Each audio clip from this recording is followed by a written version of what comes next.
Durant une demi-heure, nous allons analyser, nous allons également proposer des pistes et des solutions au regard des situations ou des questions d'actualité que fait face notre pays, la République démocratique du Congo. Madame et messieurs, bienvenue dans ce nouveau numéro de votre magazine axé sur l'actualité. Aujourd'hui, nous avons le réel plaisir de recevoir pour vous une dame de fer. Elle est dans sa première participation dans cette émission. C'est Madame Dena Lukunku Jocelyne. Elle est porte-parole du parti politique Envol, parti cher au député honoraire Délice Sanga. Bienvenue Madame. Merci beaucoup Monsieur Charlie. C'est un plaisir pour moi de pouvoir venir aujourd'hui dans vos locaux pour parler nation. Je sais que c'est la première fois, mais ça ne sera pas la dernière. Tout à fait. Et ça sera toujours un plaisir pour moi de pouvoir revenir pour échanger avec vous par rapport à ce qui préoccupe la population congolaise. Et j'espère que nous aurons à passer des bons moments avec vous et nos chers téléspectateurs. Tout à fait. Nous sommes d'ailleurs dans la nature pour être de plus en plus inspirés. Et ce choix, je pense que vous met aussi à l'aise, madame. Oui, bien sûr.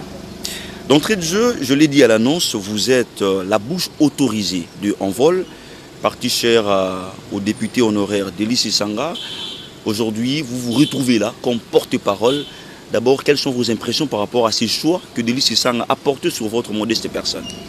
Bon, je ne sais pas dire exactement les ressentis de M. Délice Sanga et sa motivation à pouvoir porter son dévolu sur moi. Mais ce que moi je pourrais dire simplement, c'est que M. Délice Sanga est un formateur et il a toujours été un leader. J'ai commencé à Envol en 2021. Je suis arrivé parce que je me disais que mes idéaux à moi correspondaient avec sa manière de voir. Et lorsque je suis arrivé, M. Délice Sanga m'a pris sous son aile. Il m'a formé. Je ne connaissais rien en politique, mais il m'a montré les ABC de la politique. Et aujourd'hui, si son jugement discrétionnel dit que je suis apte maintenant à pouvoir porter la parole du parti Envol, eh bien je ne peux que m'incliner. Et je pense qu'il a eu confiance en moi. Voilà pourquoi il m'a nommé aujourd'hui en tant que porte-parole d'Envol et je lui en suis reconnaissante. Alors dites-nous, comment ça se passe chez vous? Parce que vous êtes déjà dans l'exécutif national du parti. Comment ça se passe pour être nommé? Est-ce que vous procédez par le congrès ou c'est le président national lui-même qui opère son choix? Au fait, le congrès, selon nos statuts d'Envol, se réunit pour voter le président national. Et c'est à partir de sa nomination maintenant qu'il nomme son, comment on peut dire, son gouvernement exécutif qui va l'aider à accomplir sa vision, ses idéaux et ce qu'il a prévu pour exécuter sa pensée par rapport au pays et par rapport au parti. Là, c'est ce qui stipule votre statut, votre règlement, s'il faut le dire. Tout à fait. Alors, nous allons passer au vif. Je l'ai dit, nous allons décortiquer les grandes questions d'actualité, d'intérêt majeur dans notre pays. Vous savez, aujourd'hui, ça fait jaillir beaucoup d'encre salive dans la toile. Je dois aussi les rappeler que cette émission sera en bilingue pour atteindre toutes les couches de la population, surtout que nous sommes suivis sur l'ensemble du territoire national. Aujourd'hui, vous êtes dans l'opposition, Envol. Mais l'opposition aussi est, je dirais, plurielle en RDC. Et vous vous sentez proche de quel candidat ou de quel opposant? Parce qu'en 2018, vous avez soutenu Moïse Katumbi. C'est toujours le cas aujourd'hui. En 2018, nous avions fait un front avec M. Moïse Katumbi, comme nous l'avions fait le 20 mai 2023. Vous êtes sans ignorer que pour protester contre la CENI, nous étions à la rue avec M. Martin Fayoulou, avec M. Matata Pogno, M. Moïse Katumbi et M. Délice Sanga. Et il n'est pas question d'avoir un penchant pour un opposant, mais le problème c'est que lorsque vous avez cette convergence-là par rapport à vos idées, il est recommandé que tous les opposants puissent se mettre ensemble, s'unir pour faire front contre je pourrais dire, les anti-valeurs du régime en place. Et si nous avions soutenu M. Moïse Katumbi en 2023, ce n'était pas parce que nous avions un penchant de son côté, mais c'était simplement que nous voulions faire un front pour être plus fort, pour combattre ce régime en place qui déjà pendant 5 ans n'avait rien fait pour la population. Et nous nous étions dit que faire ce front-là, se donner de la force pour avoir ce poste en tant que président de la République, ça aurait avantagé la population parce que la population avait déjà assez souffert pendant plus de 5 ans. Et nous savons ce qui s'était passé par rapport au simulacre des élections. Et vous savez aussi que s'il n'y avait pas la tricherie, M. Katumbi serait passé président de la République. Et le même choix a été aussi opéré en 2018. Pourquoi toujours Katumbi? Non, en 2018, nous avions appuyé M. Félix Tshisekedi. En 2018? En 2018, oui. Nous avions appuyé M. Félix Tshisekedi parce que nous avions confiance en lui. Il avait donné son projet de loi, qui était le peuple d'abord, qui allait du sens, bon, nous pensions que ça allait dans le même sens que votre combat. Non, dans le même sens que la volonté de la population. Et comme nous avons toujours été du côté de la population, lorsque M. Félix Tshisekedi est venu nous demander à pouvoir l'appuyer en 2018, nous avons dit, eh bien, comme sa vision, son projet rencontrer la volonté de la population, nous allons l'appuyer. Et nous avions vu que après que nous l'ayons fait, il a commencé à aller au sens contraire. Et nous, comme nous n'avions pas voulu faire concession à la bêtise, voilà pourquoi nous avions claqué la porte en 2021. Ce n'est pas que vous n'avez pas été satisfait en termes de partage de gâteaux ou de responsabilités. Non, ça n'a pas été le cas. Ça n'a rien à voir parce que chez nous, chez Envol, nous n'avions jamais fait fi par rapport à ce partage de gâteaux. Nous, du moment où la population se retrouve, c'est là où nous aussi nous nous retrouvons. Que ce soit par rapport à tout ce qui se passe, le partage de gâteaux a déjà commencé depuis janvier 2024. Et si nous avions voulu participer à ce partage de gâteaux, je pense que nous aurions déjà eu notre part. Mais ça ne nous a jamais intéressés parce que nous avions toujours été du côté de la population. Et puisque nous avions vu en 2021 que la population ne se retrouvait pas quand aux promesses de M. Félix Tshisekedi en 2018. Voilà. Vous êtes revenu à l'opposition? Non, mais nous avions toujours été à l'opposition. Vous êtes sans ignorer qu'avant 2028, 2018 plutôt, M. Félix Tshisekedi aussi était de l'opposition. Ils ont fait plus de 37 ans à l'opposition et il y avait même une marche que nous avions fait ensemble pour dire non au changement de la Constitution en 2016.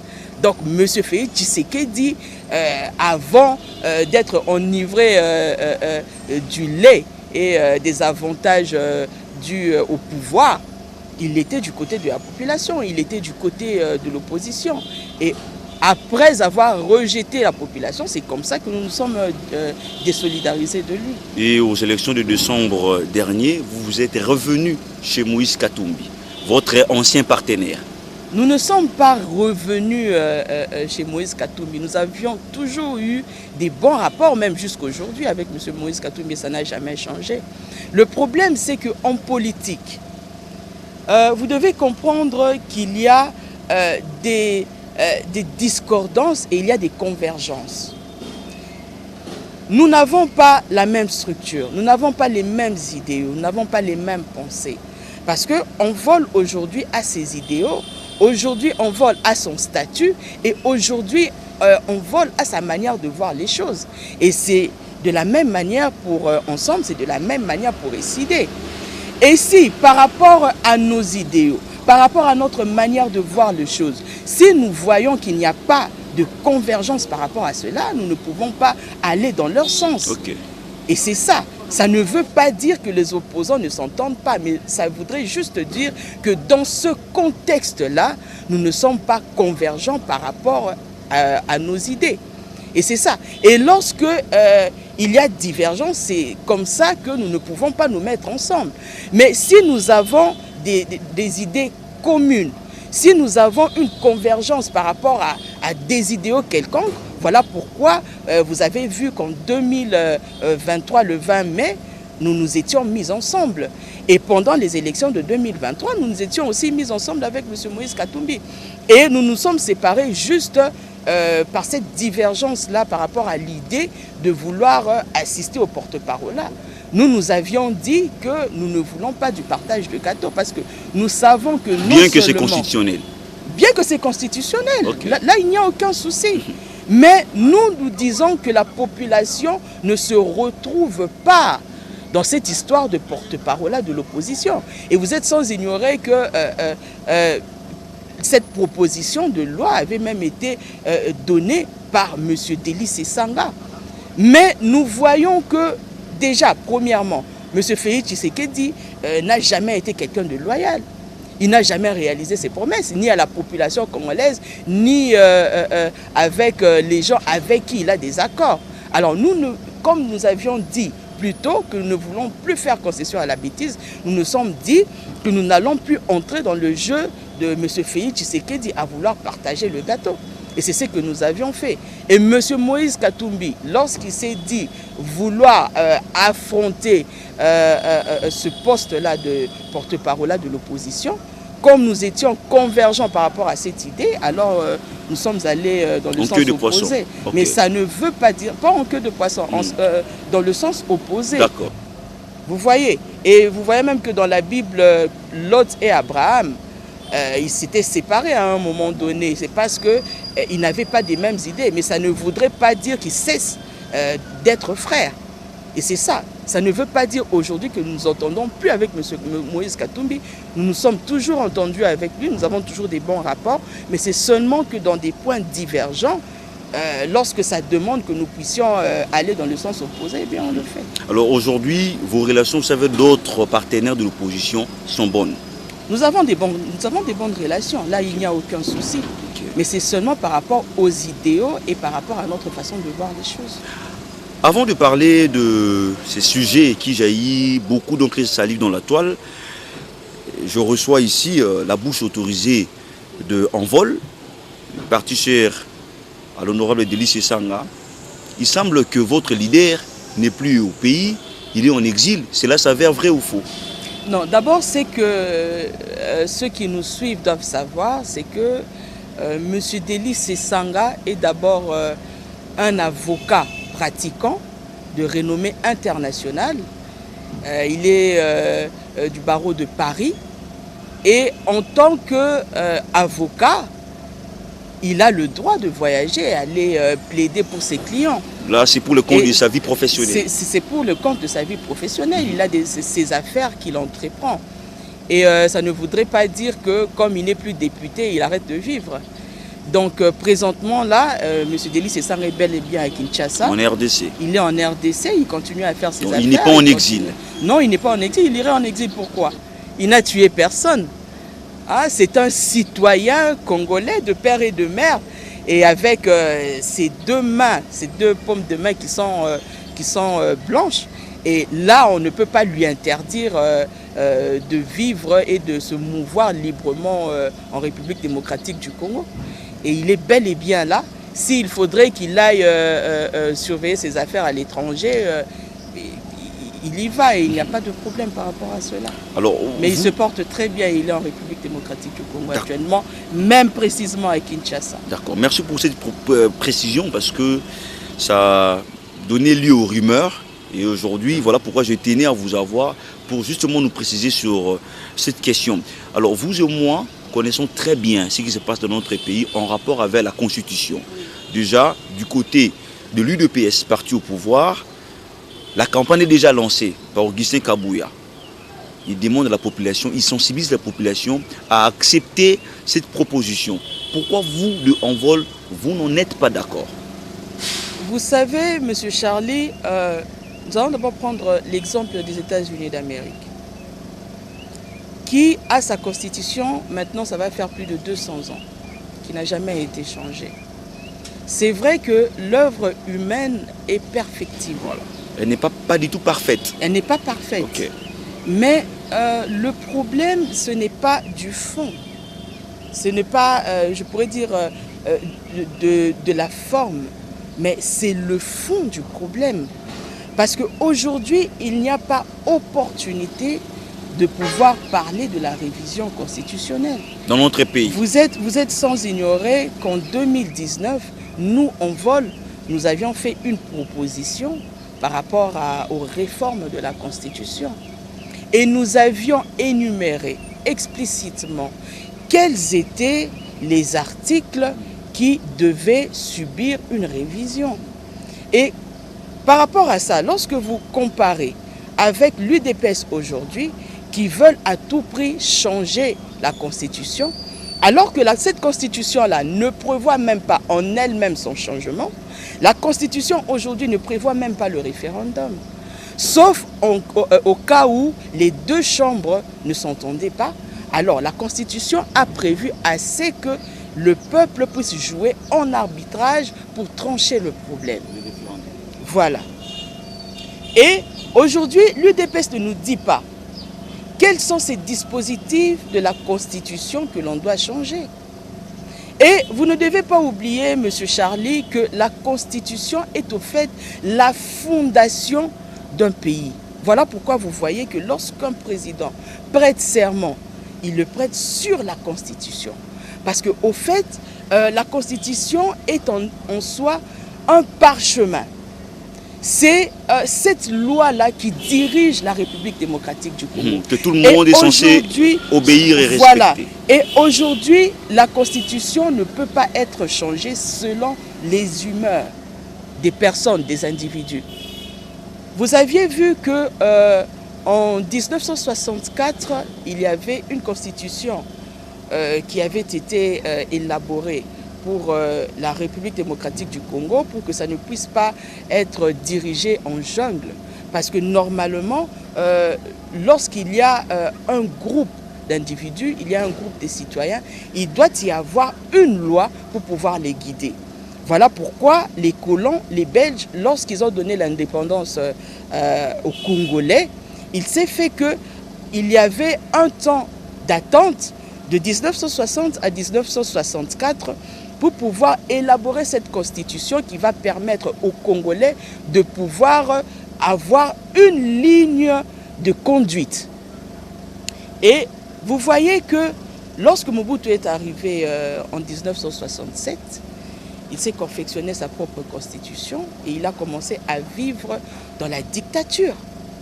Parce que lui, il avait voulu avoir cette indépendance-là, il avait foulé au pied l'ancienne Voilà, il a foulé au pied l'ancienne constitution et il s'est taillé sur mesure une nouvelle constitution qui pouvait l'aider à bien exercer son anarchie et sa dictature. Et en 1992, il a voulu abolir la monopartie. Et il s'est fait qu'il avait promis à la population de pouvoir abolir la monopartie pour aller au pluralisme.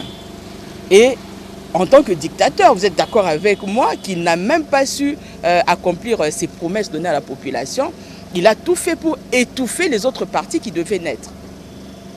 Et ça a continué comme ça jusqu'en 2006, où vous voyez qu'il y a eu cette nouvelle constitution qui avait été faite par M. Kabila, Joseph. Avec les belligérants. Aujourd'hui, voilà, l'UDPS traite cette constitution de la constitution des belligérants. Alors que vous êtes sans ignorer que M. Étienne Tshisekedi était partie prenante. Il a fait partie de ces personnes qui avaient donné leur aval pour que cette constitution puisse être mise en place. Vous voyez qu'il y avait l'opposition armée, il y avait l'opposition non armée, il y avait des experts étrangers, il y avait la société civile. Et cette constitution avait été adoptée à l'Assemblée nationale. Et aujourd'hui, on ne peut pas dire que cette constitution était une constitution des belligérants, d'autant plus que ça avait été adopté à l'unanimité à l'Assemblée nationale. Mais, Madame et voilà pourquoi nous disons, je pourrais finir par là, voilà pourquoi nous disons que cette constitution-là, qui avait en son sein une partie de la constitution de 1964, une partie de la constitution de 1962, et que les Congolais eux-mêmes, par le référendum, avaient voté cette constitution, comme je l'avais dit, que aucune œuvre humaine n'est parfaite. Donc, c'est vrai qu'il y a quelques lacunes que nous-mêmes nous avions décriées en son temps, en 2019.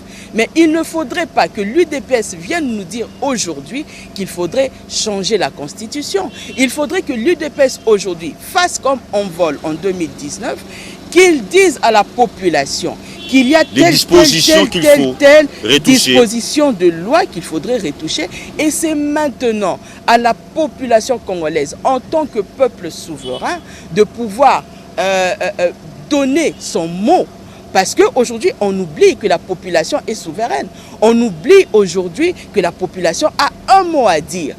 Et l'UDPS veut se comporter aujourd'hui comme Mobutu en son temps, par la dictature et par l'anarchie, pour pouvoir, parce qu'aujourd'hui, il parle de la majorité, alors que l'UDPS aujourd'hui n'est pas majoritaire au Parlement. Ils ont 150 députés sur 500. Et même s'il faudrait faire passer cette loi, il faudrait qu'ils interrogent la population, parce que c'est la population qui a son mot à dire sur le changement ou non de la Constitution. Elle a quand même ses alliés aussi. Alors, sur cet aspect des choses, Madame Lukonko Jocelyne, je voulais qu'on puisse bien s'entendre. Vous avez dit tout à l'heure que, d'ailleurs, cette proposition, il y a eu quelques années, votre parti Envol a eu aussi à la présenter. C'est-à-dire qu'il y avait des articles qu'il faudrait quand même toucher. Parce que la Constitution que nous utilisons actuellement, elle n'est pas du tout parfaite. Il y a quelques dispositions qui nécessitent quand même d'être retouchées. Alors, l'UDPS aussi parle de la révision de la Constitution. D'après vous, il n'y a pas opportunité. D'après vous, l'UDPS ne veut pas respecter les autres. Ou d'après vous, vous voulez ce que disent les Quinois, qui bongaï seulement Envol et sa proposition et non l'UDPS. Nous sommes quand même en démocratie, les avis sont partagés. Non. Vous voyez, Envol aujourd'hui avait, je peux dire même par le passé, en 2019, avait fait sa proposition qui n'avait pas été adoptée.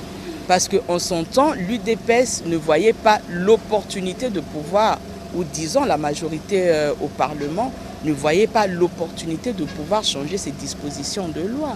Voilà pourquoi nous parlons aujourd'hui comment dire,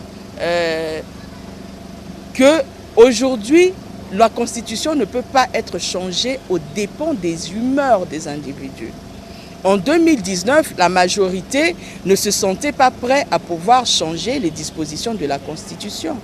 Mais aujourd'hui, vous voyez que si Envol s'y oppose, c'est parce que dans ce pays, M. Félix Tshisekedi et que ce soit le Sénat, que ce soit ceux qui sont majoritaires à l'Assemblée nationale, veulent faire des choses par sentiment. Pour vous, c'est un forcing.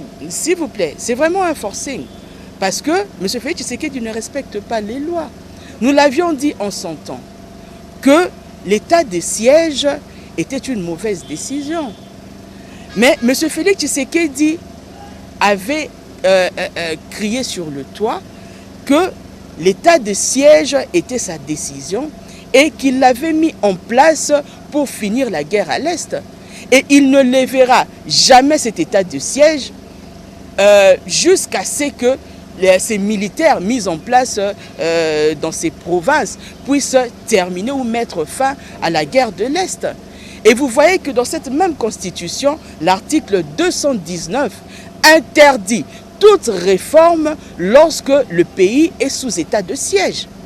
Et aujourd'hui, il faudrait que M. Félix Tshisekedi ait au moins cette décence-là de pouvoir respecter cette constitution. Parce que nous voyons que depuis le début, depuis 2019, pendant son ascension au pouvoir, il n'a jamais respecté les lois du pays, il n'a jamais respecté la constitution. Et il y a des paroles qu'il dit sur les médias et après, il a l'habitude de pouvoir changer. Et vous voyez que cet article 219 de la Constitution qui interdit formellement à M. Félix Tshisekedi de pouvoir reformer la Constitution sous état de siège, fait assez que s'il continue à faire ce forcing-là, alors il n'aura pas respecté les lois du pays. Et c'est ce que nous nous demandons. Il y a déjà une proposition de loi qui avait été faite en 2019. On doit juste ouvrir cette proposition et voir quels sont ces articles qui doivent être révisés. Et avant ça, il faudrait d'abord lever l'état de siège. Et s'il le fait, il se contredira. Donc il faudrait trouver le juste milieu, il faudrait qu'il soit sage avant de dire des choses qu'il ne maîtrise pas. Donc c'est ça, il va violer la Constitution justement. Et nous, comme nous sommes des gardiens de la loi du pays, nous sommes là comme gardiens de la Constitution, nous disons à M. Félix Tshisekedi, attention, il y a cet article 219 qui vous interdit formellement de pouvoir changer ou reformer. Déjà le changement, on n'en parle pas parce que c'est quelque chose déjà d'inopportune, c'est quelque chose qui n'est pas prévu. Mais même pour réviser, l'article 219 de la Constitution l'interdit. Alors aujourd'hui, ça fait aussi jaillir beaucoup d'encre salée dans la toile. On parle aussi du dialogue. C'est une proposition de Martin Fayulu. Vous partagez cet avis? Est-ce que c'est également opportun? Parce que vous avez dit pour la révision de la Constitution, elle n'est pas opportune. Et pour le dialogue, c'est opportun? Mais vous allez faire quel dialogue en parlant de M. Martin Fayulu? Quel dialogue il va faire avec une personne qui ne reconnaît pas qu'il y a une crise dans notre pays? Parce que lui-même, il est passé dans les médias pour dire qu'il n'y a pas de crise et il ne voit pas l'opportunité de pouvoir faire un dialogue. Et par rapport à la démarche de M. Martin Fayulu, nous pensons qu'il voudrait faire comme quelque chose que nous pouvons assimiler à une femme qui cherche à se faire aimer auprès d'un homme qui n'est pas amoureux d'elle. Monsieur Félix Tshisekedi n'a jamais accepté ce dialogue. Et nous pensons que ce dialogue ne peut que virer sur ce retournement qui est le partage du gâteau. Et nous, on vole comme nous ne voulons pas assister à ce partage de gâteau, nous disons qu'il n'y a pas question de pouvoir faire cette entente-là, comment dire, ils ont parlé de cette entente entre M. Félix Tshisekedi et l'opposition. Parce que vous êtes sans ignorer que dernièrement, comme je venais de le dire tantôt, il y a M. Moïse Katumbi qui avait voulu aller au porte-parole là, il avait été traité de borderline. Donc vous voyez que M. Félix Tshisekedi, non seulement il ne respecte pas les paroles données, non seulement il a dit, tout le monde l'a entendu, qu'il ne voulait pas coopérer avec l'opposition. Nous ne voyons pas pourquoi est-ce que nous devons faire un forcing pour cette coalition entre M. Félix Tshisekedi et les opposants. Mais aujourd'hui, ce que a soulevé Martin Fayulu, c'est également fondé. Il a parlé au nom de la cohésion nationale, alors qu'aujourd'hui, nous le savons, nous tous ici, que l'intégrité nationale de notre pays est menacée. Nous avons des territoires qui sont en ce net moment entre les mains des envahisseurs. Est-ce que cela ne nécessite pas que nous puissions nous mettre autour d'une table pour en parler, parce que nous parlons Congo? Écoutez, M. Charlie, vous savez, M. Félix Tshisekedi a tous les outils institutionnels pour pouvoir mettre sur table ou pouvoir exécuter sa vision. Parce que lui, depuis 2018, il disait qu'il fera tout pour contenter la population congolaise. Mais si cela n'arrive pas... S'il vous plaît, mais ça n'arrive pas parce que si ça n'arrive pas, ce n'est pas parce qu'il n'y a pas cohésion. Si ça n'arrive pas, c'est parce que M. Félix Tshisekedi ne veut pas assez que le pays puisse se développer. Vous voyez que dans un pays riche comme la République démocratique du Congo, avec ses 80 millions de terres arables, aujourd'hui, ni la Constitution, ni la cohésion nationale n'empêchent M. Félix Tshisekedi à pouvoir retourner les champs. Ni la cohésion nationale, ni le changement de la Constitution ou la révision de la Constitution n'interdit à M. Félix Tshisekedi de régler l'autoprise en charge alimentaire. Aujourd'hui, vous voyez qu'il y a des fonds qui sont alloués à notre armée, mais qui est détourné par ses ministres. Vous aviez vu, monsieur, celui de l'ONU qui avait déclaré que les M23 aujourd'hui a des armements plus sophistiqués qu'il les FARDC, Antonio Guterres, plus que même l'ONU. Et si il y a cette opportunité-là, avec l'argent des taxes et de redevabilité que la population congolaise paye tous les mois, sur toutes ces consommations, il y a des impôts et taxes qui sont prélevés. Où va cet argent? Aujourd'hui, nous parlons de ce détournement des minéraux qui est fait par le Rwanda, parce que vous êtes sans ignorer qu'aujourd'hui le Rwanda est le premier exportateur du coltan, alors qu'il n'a même pas cette richesse-là sous ses terres. C'est toujours volé ici chez nous. Et posons-nous la question de savoir, il n'y a pas que l'Union européenne, il n'y a pas que la communauté internationale, il n'y a pas que le Rwanda, mais il y a aussi la République démocratique du Congo qui exploite les minéraux. Mais on n'a jamais parlé d'où part ces revenus. D'après vous, c'est volatilisé. Mais ça se volatilise. Il y a des surfacturations qui s'est fait dans le gouvernement de Mme Judith Souminois et de ses précédents. Combien sont déjà allés en prison? Combien de fois on a déjà remis l'État dans ses droits par rapport à tout cet argent qui est détourné? Et tout cela, ce n'est pas la Constitution. Ce n'est pas la cohésion nationale qui empêche M. Félix Tshisekedi de pouvoir diriger la République démocratique du Congo par une main de fer. Mais nous disons seulement qu'il y a absence de cette volonté politique. Et moi-même, personnellement, je l'ai toujours dit, que s'il y a ne serait-ce qu'un peu de volonté politique dans le cœur de nos gouvernants, la République démocratique du Congo ne demandera pas 5 ans, même pas 3 ans pour pouvoir évoluer. Nous allons voir un semblant d'évolution, même en 3 ans seulement. Le problème, c'est que ces personnes ne sont là que pour leurs propres intérêts, mais ils s'en foutent royalement du bien-être de la population. Bien content vers la fin de cet entretien, Madame Dena Lukunku Jocelyne, vous êtes, je dois rappeler, porte-parole de Envol. Nous voyons tous, parce que ceux qui sont en train de mourir au jour le jour, dans la partie Est, à l'Ouest, ce sont nos compatriotes. C'est quoi votre recette pour que la paix soit resplendie sur l'ensemble du territoire national? Nous l'avions dit dans notre projet de la refondation, en son premier point, que aujourd'hui, pour que la République démocratique du Congo puisse gagner une paix durable et crédible, il faudrait que le gouvernement, d'abord, parce que d'abord il doit retrouver une conscience politique, parce que là, il faudrait qu'on fasse de notre armée une armée dissuasive. Il faudrait qu'on donne des moyens à notre armée pour pouvoir se ravitailler en logistique nécessaire pour pouvoir contrer ces rebelles. Et nous avons ici aussi le pouvoir, nous ne parlons même pas de nous parlons de M. Félix Tshisekedi qui a ce devoir de pouvoir reconstituer l'administration de notre pays. Parce que vous voyez qu'aujourd'hui, que ce soit l'ANR, que ce soit la DEMIAP, aujourd'hui est privatisée par M. Félix Tshisekedi.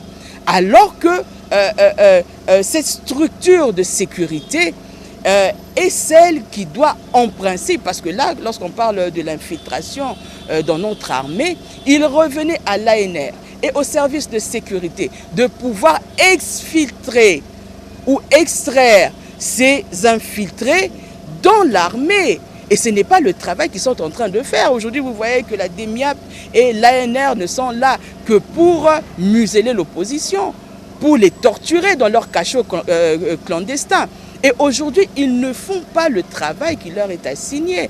Aujourd'hui, il faudrait que notre administration puisse refleurir, puisse refléter au fait la protection des citoyens congolais.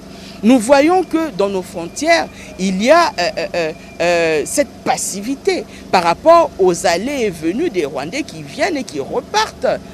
Et nous voyons que nos frontières ne sont pas bien sécurisées. Et tout ce que nous demandons, c'est qu'il y ait une bonne administration, de voir qui entre et sort à partir de nos frontières pour pouvoir sécuriser ces frontières-là. Et nous l'avions toujours dit qu'il faudrait d'abord commencer par fermer nos frontières. Et lorsqu'ils avancent les raisons, soit dit que la population de ce coin-là va mourir de faim. Mais nous nous disons qu'il revient à l'État de pouvoir assurer la protection alimentaire et physique de la population. Et il revient aussi à l'État de pouvoir faire assez que pendant la fermeture des frontières, qu'il puisse compenser en donnant la possibilité à la population de ce coin-là de ne pas pouvoir tarir par rapport à sa survie. Et c'est ça le problème. Nous avions parlé ici de la police. Vous voyez même que la police en République démocratique du Congo est fragilisée. Il y a l'insécurité urbaine qui bat son plein.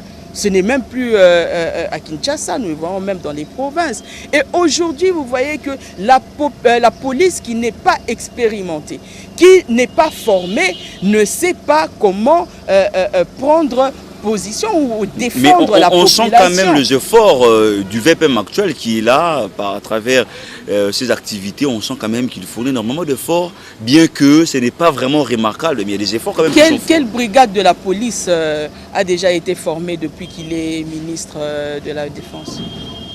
Tout ce que nous demandons, c'est qu'il puisse former ces polices. Nous demandons que cette police, nous pourrons parler des policiers. Ces policiers doivent être formés.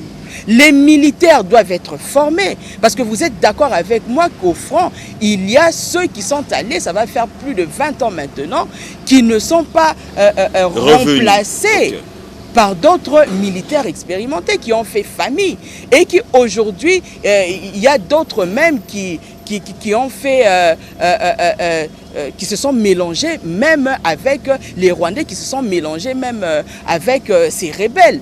Alors, ce qu'il faudrait faire, c'est de former les militaires, qu'ils puissent avoir des militaires qui vont enfin en remplacement avec ceux qui sont déjà sur place.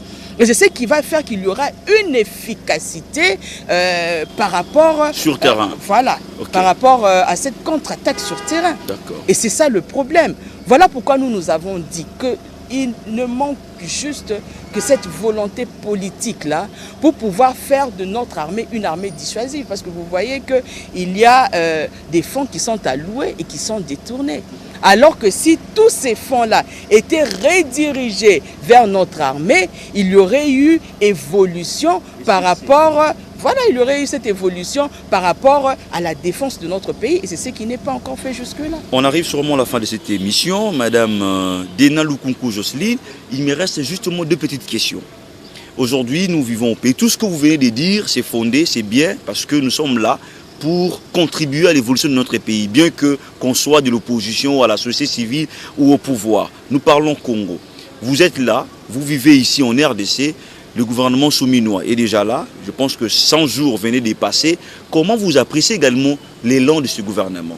Y a-t-il des choses à revoir? Y a-t-il des choses qui sont quand même, des actes qui sont quand même posés positivement? Et c'est lesquels? Vous savez, par rapport à Madame Judith Souminois, lorsqu'elle avait été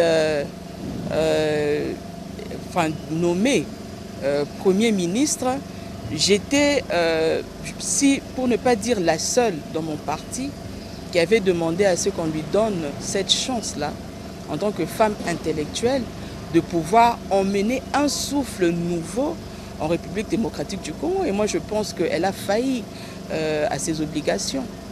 Elle a failli en tant que Premier ministre. Et je pense même que si elle est en accord avec elle-même, si elle a cette conscience-là, elle se dit qu'elle n'a pas rencontré les désidératas de la population, qu'elle n'a pas été à la hauteur de ce que la population attendait d'elle. Et nous pensons vraiment, si elle est sincère envers elle-même, elle doit démissionner. Parce que nous voyons que le gouvernement d'aujourd'hui n'a pas rencontré les désidératas de la population.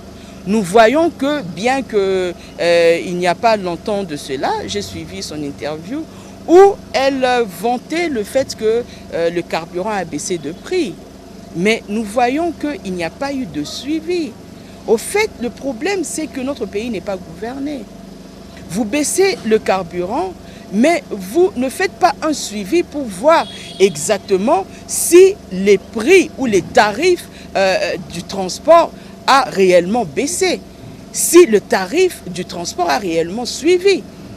Le problème avec notre pays, c'est qu'il y a beaucoup trop de complaisance. Je rappelle que Mme Dena Lukunku Jocelyne est la porte-parole du parti En Vol, parti cher au député honoraire Delis Esanga. Madame, merci d'avoir répondu à notre invitation et à nos préoccupations. C'est toujours un plaisir. À vous, chers téléspectateurs, merci de nous avoir suivis. Le rendez-vous est pris la semaine prochaine, même heure, même chaîne, avec le même plaisir. À très bientôt.